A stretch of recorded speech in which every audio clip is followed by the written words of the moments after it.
The peanut dust spread across the desk. Suddenly, Tommy grabbed his throat. "I cannot see," he yelled as his eyes swelled shut. Chaos erupted. Kids were throwing backpacks everywhere, searching for an EpiPen. Some were crying, some were frozen in fear. The teacher laughed. "Oscar-worthy performance," she said. My vision blurred. My lips were swelling. I could barely breathe.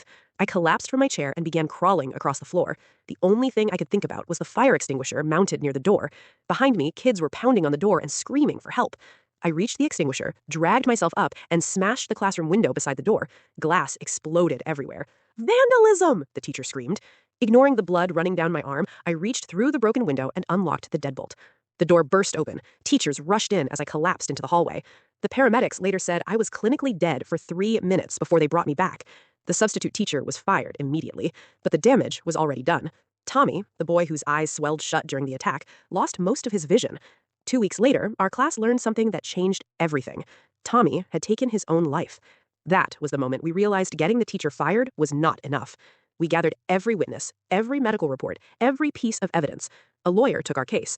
Investigations uncovered something terrifying. This was not the first time she ignored medical emergencies. She had done similar things at other schools before. Eventually, she was charged with false imprisonment and reckless child endangerment. Her teaching license was permanently revoked. But the real impact came later. Our class started a campaign called Tommy's Law, pushing schools to install unlocked emergency EpiPen stations and mandatory allergy training for teachers.